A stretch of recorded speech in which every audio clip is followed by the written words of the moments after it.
Okay, part 3. Cheaters, part 3. Okay, last time we talked about the individual reasons why people can cheat. Individual reasons, right? So we all have ourselves.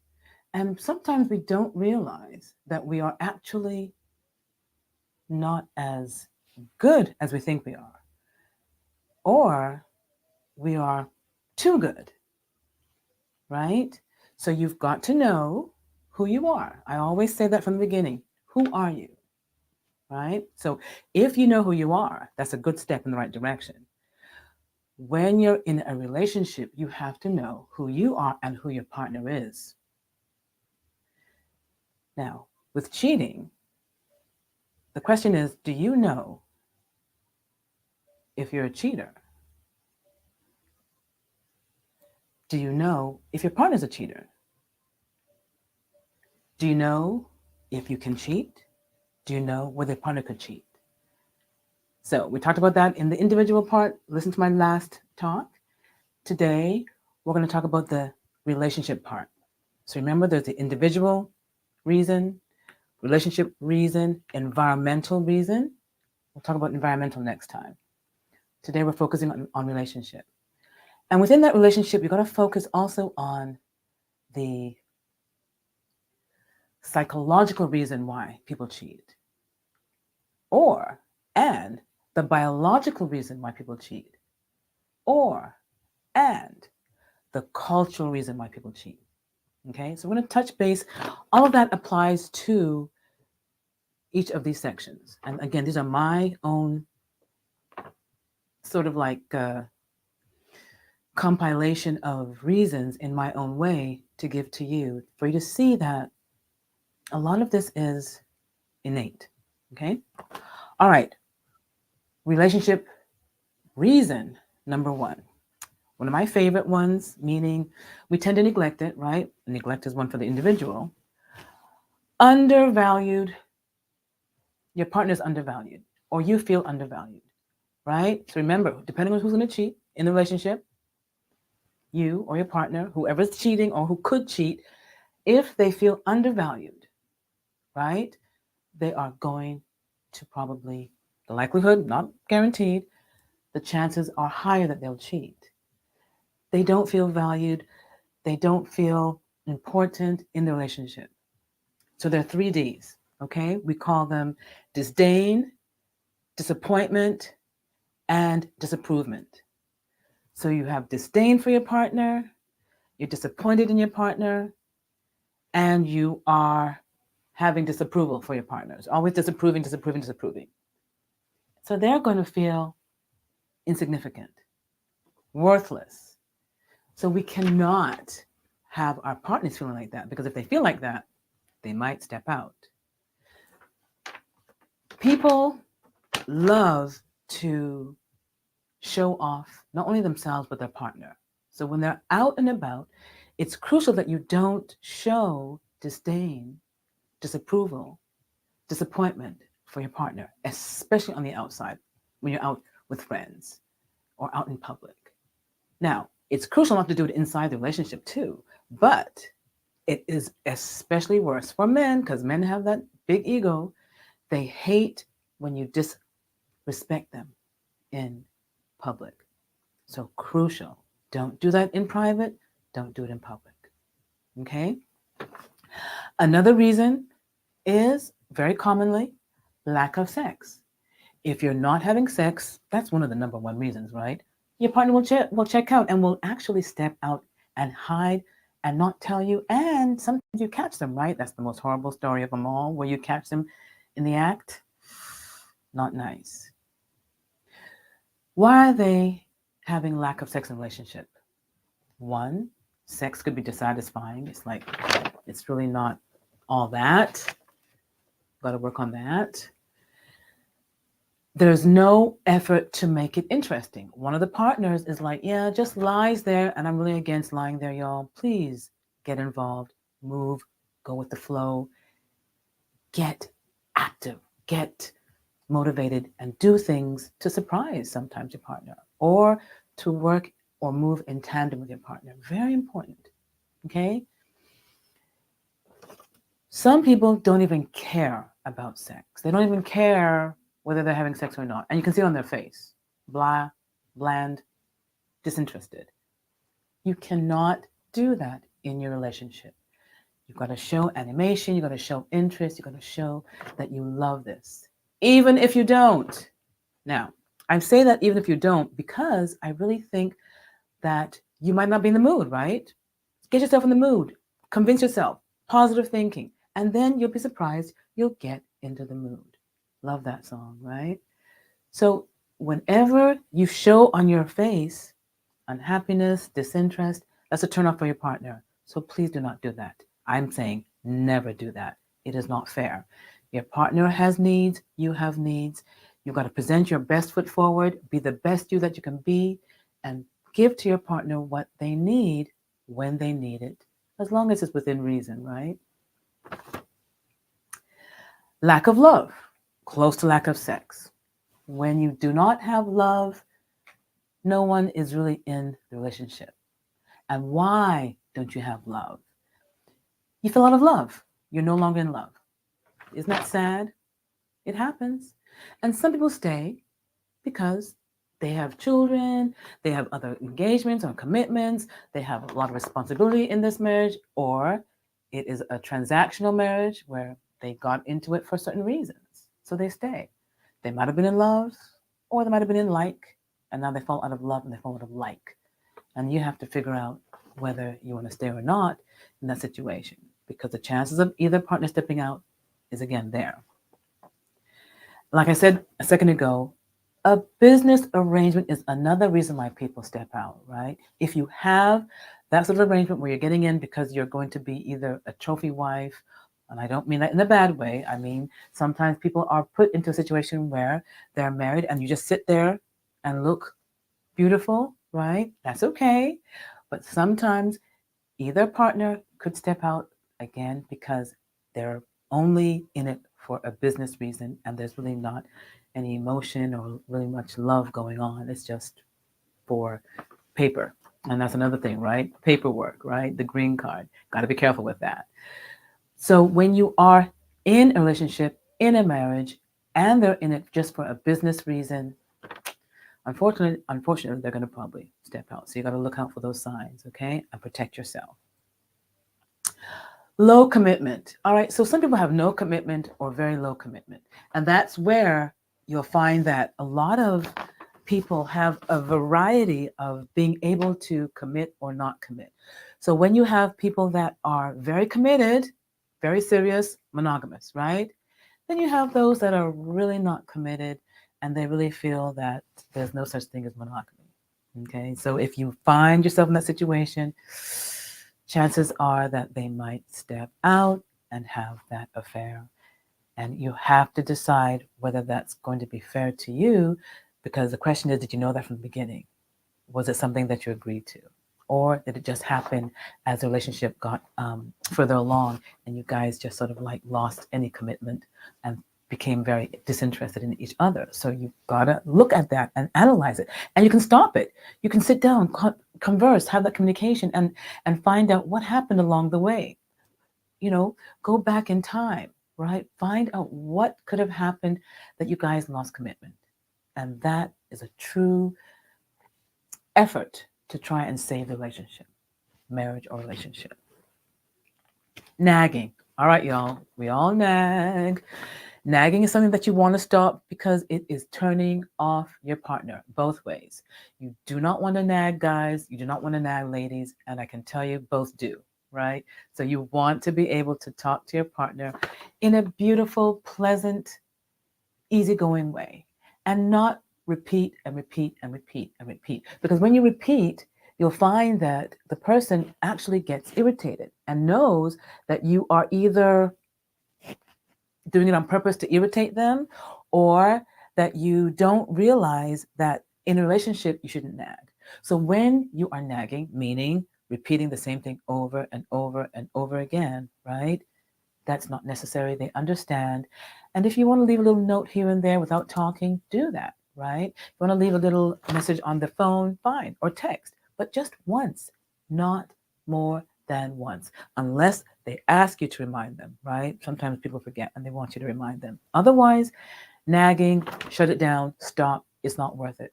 Learn to trust, learn to give your partner the respect of doing something in their own time. Okay? All right. Another turn off in a relationship that can make someone step out is they have to force you to have sex. Why in the world would anyone force their partner to have sex? Now, when I say force, cajole, insist, encourage, demand, baby, I need sex. We haven't had it in months. That's a turnoff, right, in a relationship. And you've got to be aware. And if you can't be aware, get yourself on a schedule. Put yourself on a schedule. I'm not a schedule sort of person because I don't think it's fair because it becomes a little bit boring, routine. But at the same time, if you're not having any, it's better than nothing. So, yes, put yourself on a schedule if you are not having sex regularly. And remember, I've said it before, you need to have sex. You need to have that orgasm 2 to 3 times a week. You live longer. Studies show you live longer because of the benefits of having sex. Good, great sex with your partner. Okay? All right, unhappy. You are unhappy. You're miserable in the relationship. Someone's going to step out, right? Being unhappy is not, of course, intentional, right? Sometimes you don't even realize we're unhappy. Again, could it be an individual reason, like we talked about before, or could it be a relationship reason? He's not treating you well. She's not treating you well, right? He's not around. She's not around. He works too hard. She works too hard. You're unhappy for several reasons. You have kids, you're overstressed and you're just taking care of these kids without any help. Or these kids are just driving you nuts and he's trying to help you too, and you're both frustrated, right? So there's so many reasons why you could be unhappy. Or it could be a medical reason. So the most important thing is to identify it, talk about it, see whether you have a way to go for counseling, reach out for, to family, reach out to friends, just go out and try to be happy. Make sure you take that time once a week to do that date night. I've talked about it before. Go out once a week. Make sure it's just the two of you. Get that babysitter if you have to. Just go and spend quality time together. And remember, talk, communicate if you can't do it, or if you're not having a great time, or you're unhappy. Feeling trapped. Guys more than women feel trapped. We like to be trapped because we want to be in a relationship. Guys don't like it. They like their freedom. And I know that some people want their freedom more than others, but it's not something that you can sort of pinpoint because sometimes the person doesn't even realize it. They think they're fine. But lo and behold, they're feeling trapped in a relationship. And again, the question is, why do they have to go back into their childhood? Is there some therapy that's needed to find out why they're feeling this claustrophobic feeling of, oh my gosh, we're together too much? So it's really important to open up, communicate. And if you want some time apart, I respect that. I love some time by myself also. Go with the girls, go with the guys, have that time with your friends. But remember, there is a balance there. You don't want to be out more than usual because you're trapped. If you're trapped, again, have that conversation with your partner and find out why you feel trapped. Revenge. Ooh, a very common reason why people step out. We both know somebody or watched it on a show or on a movie that they actually did it for revenge. Not worth it, y'all. It is not worth it because you hurt yourself. You carry that anger, you carry that angst, and you really don't want to get back into the relationship because you feel anger and you can actually go a little bit beyond that. So please don't go down that road. It's a terrible road to go down. Don't go down that path. Instead, break it up. Don't even go into that direction of revenge because it can be a horrible, slippery slope. Disillusioned, right? So it's like you really, really thought marriage was going to be one way and it's not. Or you thought your relationship was going to be one way and it's not. So you get turned off, you're disillusioned. It's like, man, this is really not what I thought it was going to be. Again, Open conversation with your partner. Try your best to find out why you feel disillusioned. Again, if you can't get that answer, you might have to call it a day, right? Some guys and some girls sabotage their relationship. Isn't that horrible? I hate when people do that, right? They break up with you and they use the excuse of fooling around with someone else. That's the way of getting you to break up with them. But they really broke up with you because they stepped out to make you break up with them. Can't stand it. But guess what? When someone does that, it's a good thing because that person's not worth it. So take yourself and get out of that relationship because when they sabotage you, they can do it again and again and again. Okay, no or a lack of intimacy. So there's really no intimacy or there's a lack of it. It's like, golly, you don't like to hold anymore, you don't like to cuddle, you don't like to go for walks, you don't like to watch movies anymore. What else is intimate? You know, you don't communicate romantically, right? Say anything like I love you and I want you and there's no intimacy, right? For me, touching is so crucial. Again, look for the 5 languages of love, see what your language is, and make sure that you show it by being intimate in whatever language you like, okay? But having no intimacy is a big downer. So your partner could be having that problem because they're unavailable. Why? Because if it's a woman, she's had a baby and she's too busy with her kids, right? Or with her baby or they've had a grief, they've lost somebody, they're in grief, they're grieving, they're having an issue getting over a loved one that was, passed away or lost, and they need that time to be by themselves. They don't want to have any sex, they don't want to be with you right now, they want to grieve by themselves. I am not one of those people that believe that you should do that by yourself. I really truly believe that you should have that grieving with your partner. Embrace your partner, cry together, love together, and share the grieving so that it's not keeping one person out of the relationship. Or the chemistry is gone. You've lost chemistry. There is absolutely no more fireworks, no more when they walk into the room, ooh, right? They walk into the room and it's like, you again? Chemistry is gone. That one's hard to get back, but get some counseling, you never know. Trust problems, huge. If someone has done something to cause you to lose trust in them, that is huge. Again, it's not something that I would take lightly. You can overcome it, get some professional help, psychologist, psychiatrist, counselor, even a sex therapist if you need one. You need to get someone on board to get you back into that trustworthy situation or relationship because, I don't really think you have to trust 100%, right? Trusting can be in certain areas and you don't trust in other areas, right? So sometimes you can trust someone with getting the groceries or going shopping for you, but you don't trust them with money. So you say, okay, you're going to have them have a certain amount of money and you let them have that certain amount of money because if you give them too much money, that's going to be gone anyways, right? So that trust doesn't have to be all around the board. It can be in certain areas, and there are more important areas. For example, trusting that they won't go and cheat on you, right? So you do want to have that trust with your partner. Otherwise, you're going to send a private investigator after them, which you don't want to do. Please don't even bother doing that because once you do that, you've ruined the relationship. Never, ever do that. Even checking their phones, I don't believe in it. Checking their phones is a violation of their privacy. You don't want them to check yours. Don't check theirs. Otherwise, it'll be going back and forth. I really believe that trust means that you're in a relationship where they will not hurt you. You will not hurt them. If you have any reason not to trust them, have that conversation, get some help, get some counseling.